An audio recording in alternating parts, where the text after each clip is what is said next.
He licked my face. He cheated on her and she was 2 months pregnant. I love dating. It's always a surprise. You never know if you're gonna get out of there alive.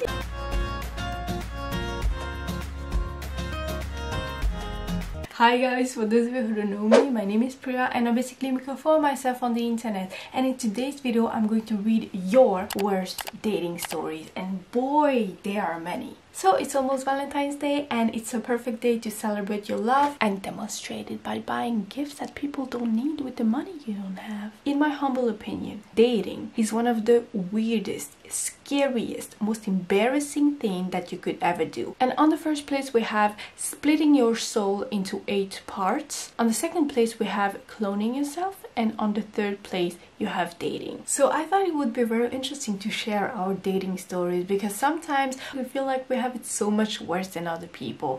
I personally am guilty of that. Sometimes I feel like my life is a prank and that it should be turned into a TV show, but after reading some of these, I think I'm actually blessed because people out there, they have wild lives. So if you think that you have a hard life, just keep on watching. Let us all have a laugh together, because I think this is going to be a wild ride.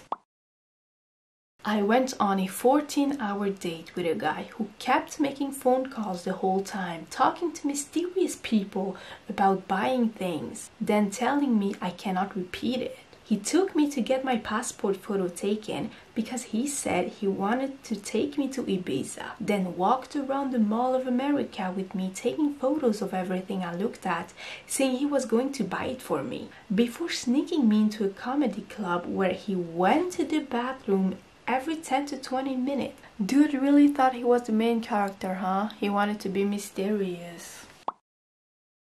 I met a guy, and after an intense week of dating, he blocked me off social media without any reason. One day, the postman rang to my door. When I went out, I realized that it was the guy who blocked me 1 week before.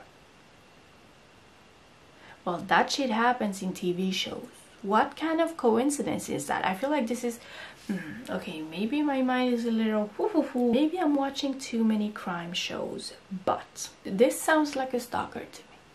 I don't know, just my opinion. I have never been on a date, laughing emoji, crying emoji. I think after watching this video, you're going to be glad that you haven't. It's not worth it. I'm not going to do it, girl. I'm just thinking about it. I'm not going to do it. I did it. I had a date with a dude once, went to hang out with him at his house, and he wanted to smash, and I said nah, and then proceeds to, without a breath in between, say, "You don't look like the type of girl to not fuck on the first date." Just so we're clear, what does a girl who doesn't want to fuck on the first date look like? Because I'm curious. Is it the clothes? Is it the hair? Is it the makeup? Because I'm wearing a red lipstick right now, so am I asking for it? Tell me. The dates themselves weren't awful, but I like it when there's a but. I went on a first date with this guy named Adam to go see The Martian when it was in theaters. On our second date, a week or so later, Adam went, "Have you seen The Martian?" I was salty about it because I was like, yes, I have, buddy, and it was with you. So later he texted and asked if we could go on a third date, so I said sure, let's go see The Martian. The conversation died and I never saw him again. I love this level of pettiness. Oof. Once a guy invited me to a yacht club, asked him how I should dress.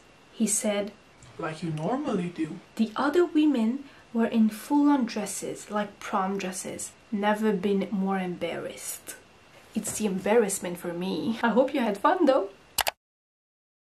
I once dated a guy that just didn't understand the concept of no. There was absolutely zero spark. So I said we'd better just leave things as they are and move on. My goodness, he begged and pleaded for a second date. I figure it seems fair if I give it another chance, and at least he'd see we weren't compatible. He lent it for a kiss, and I swear he licked my face. He spent the whole date ogling at other women and telling me how attractive they were. You would think he'd agree there was no attraction between us, but nope. He texts constantly and just be mega weird. When I finally called him out on his rude behavior, of course, I was a stupid bitch that led him on. You know, I should be used to it by now, after years of oppression, but it still irks me when I see that it's always the woman's fault. Surprisingly, I don't know. Not my experience, but happened with a housemate. The girl took him to a supposedly romantic evening together, went to a supermarket, bought supplies for a month and asked him to pay. Dude did, came home and angrily told us and never dated again as long as we lived there. I have mixed feelings about this because as much as I don't condone this type of behavior, he could have said no. I don't know, just an idea. Because I know that some people have a hard time to say no. You have to know where your boundaries are, my dude. One day I went to a guy's home that I was dating. When he opened the door, he received me naked. He didn't want to waste time. Well, at least he was being clear about it. Once me and this guy went to the movies, halfway through, this chick walks in, grabs him the hand and they leave. After wondering what the fuck just happened, I walk out of the theater and there's this big group of her family and they were mad at me because he cheated on her and she was 2 months pregnant. I'm rereading it because what? This poor excuse of a man cheated on her while she was pregnant. There's a special place in hell for people like him. Worst date? Guy wouldn't stop staring at my completely covered chest. Mentioned multiple times how addicted to smoking weed he is. And then mentioned that he has 2 domestic violence charges against him.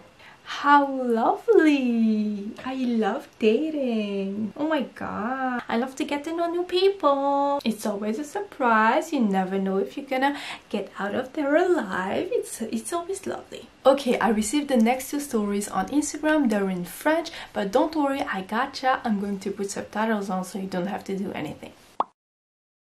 La go, elle m'a dit, viens, on va à une soirée à l'UNIF. J'ai dit tout. C'était une soirée breakdance. La go, elle faisait du breakdance aussi. Elle a passé la soirée à faire des moves du turfu avec ses potes. Elle me disait, vas-y, fais un poirier aussi. Genre, au moins, je fais ça comme effort. J'ai dit, frère, regarde ma tête, j'ai une tête à faire des poiriers.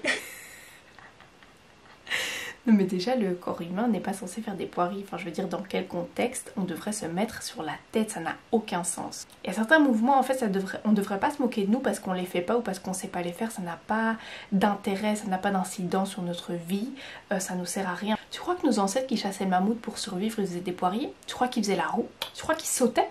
Le saut à la perche? Ça sert à quoi? Ça sert à quoi?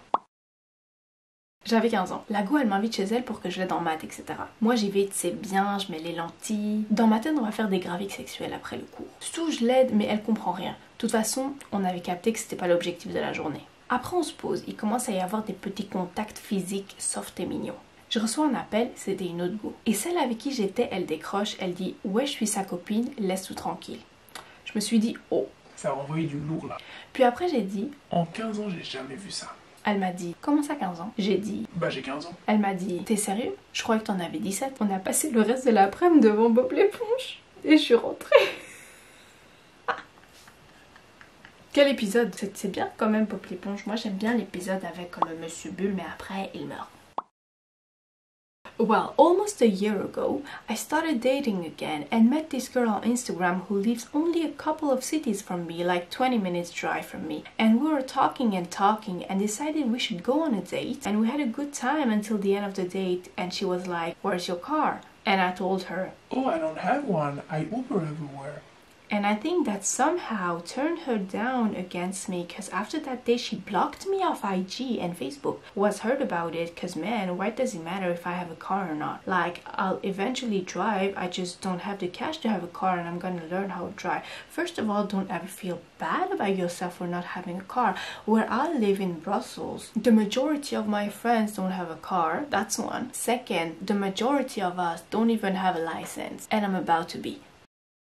But I think that was actually beneficial for you because she showed right from the start that she valued possessions over people, and I don't think that's someone you want to hang out with.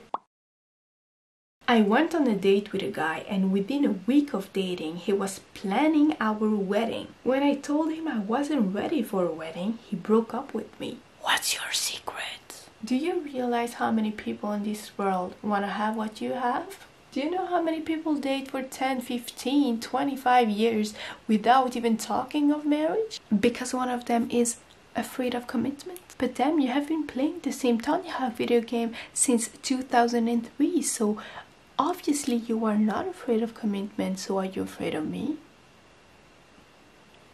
But I digress. I got asked to prom by a stranger. I said yes for whatever reason. We decided to go on a date and get to know each other. I drove to his house and was greeted by his overly excited family. Oh my god, it's his prom day. That's cute. We left to go see a movie. I had to drive, didn't get to help pick the movie. It was a G.I. Joe movie and it was bad. I mean, duh. And he made me go Dutch. I don't know what this means. I drove him to his other home. Parents were separated. He took me down to his room where his friends were waiting for him. I was stuck hanging out with them. They weren't friendly. And then when his friends left, he wanted to make out and quickly asked if he could see my pennies. Never spoke to him again and didn't go to prom. Well, prom was... I'm confused. Well, prom is never as good as you thought it would be anyway, so I think you're better off. Okay, this one is going to be the last one because it's very long, but trust me, it's worth it. I went on a Tinder date. The guy quickly mentioned he's very sex positive. We all know what that means.